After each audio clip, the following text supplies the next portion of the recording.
Good morning. ഇന്ന് നല്ല അടിപൊളി എനർജറ്റിക് ആയിട്ടുള്ള ഒരു ഡേ ആയിരുന്നു. അതെന്താണെന്നല്ലേ, വേറെ ഒന്നുമല്ല, ഇന്ന് ഞാൻ നല്ല നാടൻ പൊറോട്ടയും ബീഫും കഴിച്ചു. ഇന്ന് മാത്രമല്ല, ഈ അടുത്തിടയ്ക്കായിട്ട് ഇത്തിരി നാടൻ ഭക്ഷണങ്ങൾ ഉണ്ടാക്കുന്നുണ്ട്. അതായത് നമ്മുടെ സ്വന്തം കേരളത്തിലെ കുറേ ഫുഡുകൾ, നമ്മുടെ ദോശ, ചട്നി, സാമ്പാർ. ചട്നി എനിക്ക് വീഡിയോയെടുക്കാൻ പറ്റില്ല കേട്ടോ, ഇത് എല്ലാ ദിവസത്തെയും ഞാനിങ്ങനെ ഫോട്ടോ എടുത്ത് വെച്ചിട്ടില്ല. പിന്നെ നമ്മുടെ ഒരു ഫിൽറ്റർ കോഫി. ഇവിടെ വന്നിട്ട് കുറേ സ്നാക്സ് ഒക്കെ ട്രൈ ചെയ്തായിരുന്നു. ചിലതൊക്കെ പാളിപ്പോയി, അത് സ്വാഭാവികമാണല്ലോ.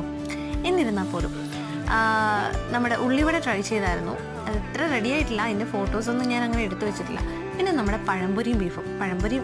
പഴംപൊരി ഞാനിവിടെ ഉണ്ടാക്കിയത് നമ്മുടെ ഇവിടെ കിട്ടുന്ന ജർമ്മനിയിൽ കിട്ടുന്ന പഴം കൊണ്ടാണ്. അടിപൊളിയായിരുന്നു, നല്ല ടേസ്റ്റ് ഉണ്ട്. പക്ഷേ അത് അധികം പഴുക്കാത്ത എടുക്കണം, അതുപോലെ തന്നെ നൈസായിട്ട് കട്ട് ചെയ്യണം. എന്താ അല്ലേ ലുക്ക്, എനിക്ക് ഭയങ്കര ഇഷ്ടമായി. എന്തായാലും ഓക്കെ, ചൂസ്.